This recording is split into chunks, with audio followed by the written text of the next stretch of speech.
All right, there are two Oregon coast towns that I want to put on your guys' radar. We're going to talk about them in this video. Stay tuned to learn more.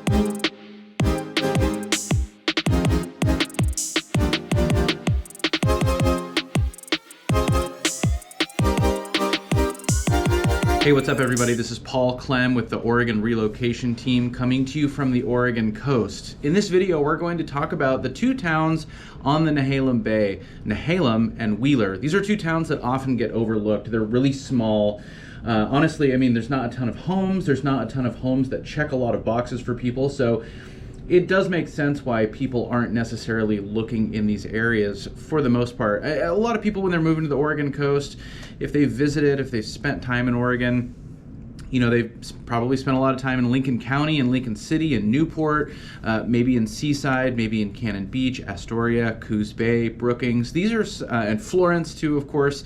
These are some of the more popular areas for people to relocate to. These are larger towns that have a lot to offer for folks, regardless of their circumstance. So Nehalem and Wheeler are right on the Nehalem Bay. Nehalem has about 270 people as the population. Wheeler has about 400 people as its population. So collectively, between these two towns that are really just a couple miles apart, under 1,000 people that live between these two towns. But I think one of the biggest reasons why these areas are under the radar and probably should be worth some consideration is not necessarily what's in town, but what you can get to north and south. So you're not going to be very far from Seaside, which is your next largest town to the north, and you're really not going to be all that far from Tillamook, which is the next largest town to the south. Both of these towns have hospitals, grocery stores, things that you would need day to day, you know, veterinarian, you name it. And obviously in Wheeler and in Nehalem,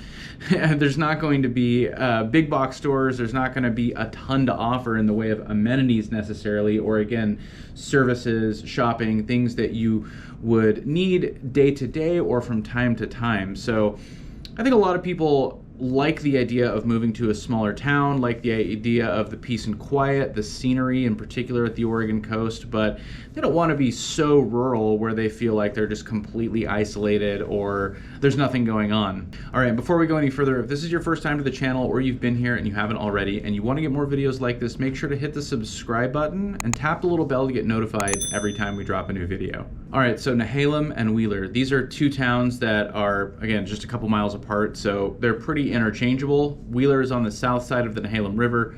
Nehalem is on the north side of the river. The Nehalem River comes out from the river valley to the east, kind of cutting through the coastal range and out to the Nehalem Bay. It is one of the most beautiful areas on all of the Oregon coast. You have Neahkahnie Mountain on the north side, one of the most hiked peaks on the Oregon coast and the coastal range, just an incredibly gorgeous and scenic area. You have the Ecola State Park to the north of that, getting up toward Cannon Beach.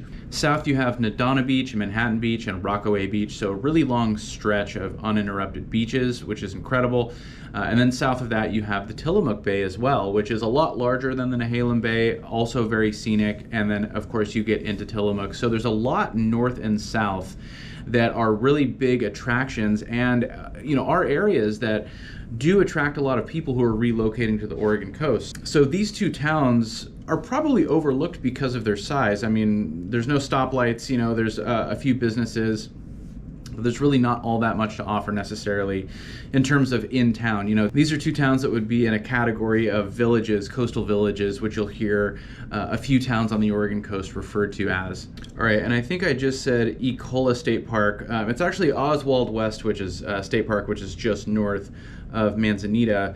Ecola is just north of Cannon Beach. But speaking of Manzanita and Cannon Beach, that's part of what I want to talk about. Is these two towns are in such close proximity to, you know, the most upscale, expensive part of the Oregon coast that a lot of people love, but not everybody necessarily can afford or wants to pay the price tag to get into Manzanita or Arch Cape or Cannon Beach.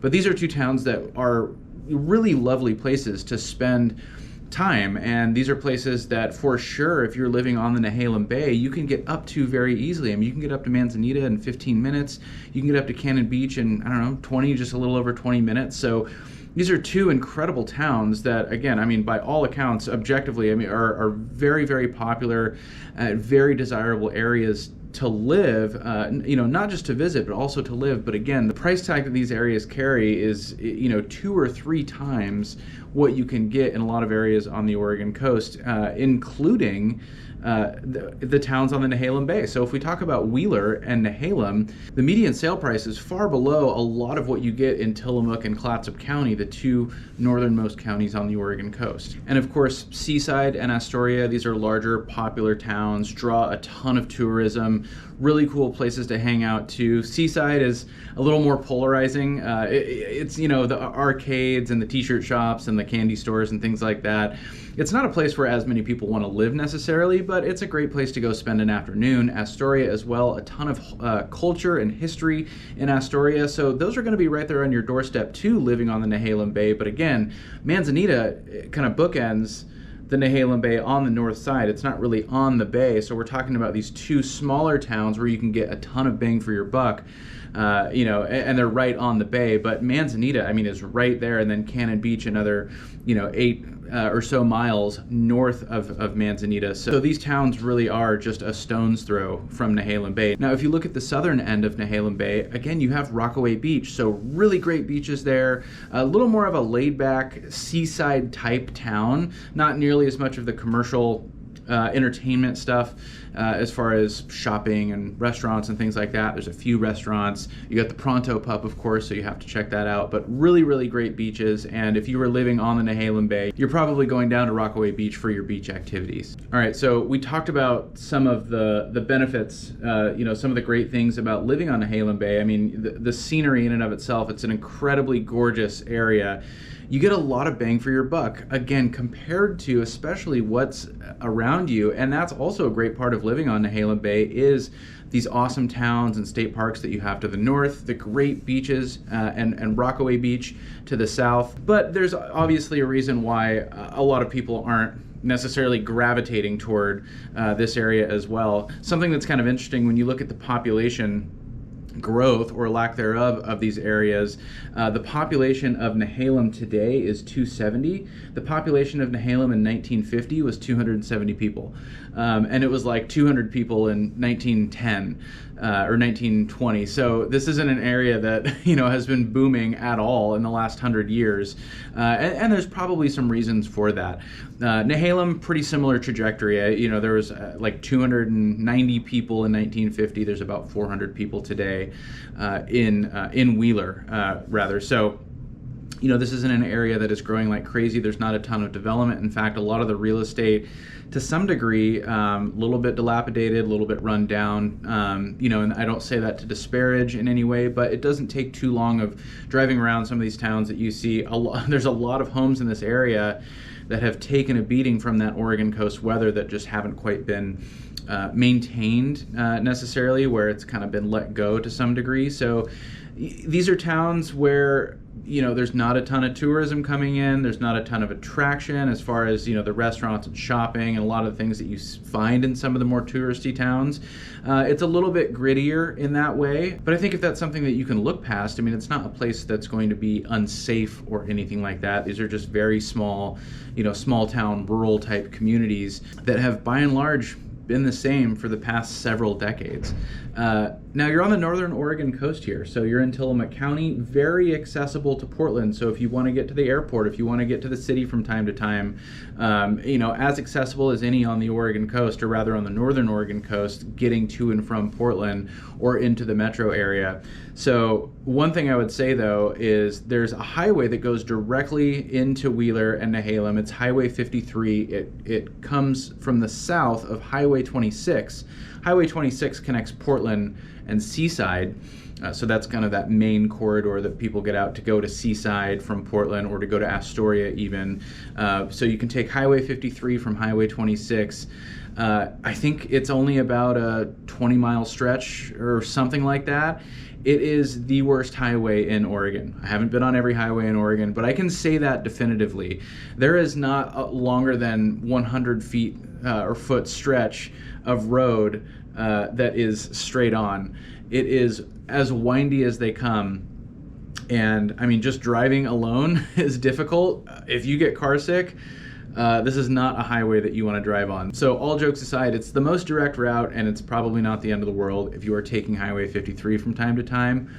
Personally, I would take 101 up to 26, all the way up to Seaside, or probably go down to Highway 6 and then back east if I were going into Portland or into the Portland metro area from Wheeler, because Highway 53 can be so treacherous. So all in all, again, these are just towns that I want to put on people's radar. This is an area where there, I think, is some really good opportunity to get into a really, really popular and sought after stretch of the Oregon coast, a beautiful and scenic area next to a lot of really, really great towns at a much more affordable price tag than you get, again, in the areas in particular to the north, but even more affordable than areas around Rockaway Beach. So if Nehalem Bay sounds interesting, if this is an area that you want to learn more about, or if you want to talk about other towns, smaller villages that also have the same type of upside, give us a call, send us a text, shoot us an email, or click the link down below in the description of the video. Schedule a Zoom call with us, and we can talk about what you're looking for, your budget, your timeline, really put together a game plan for you.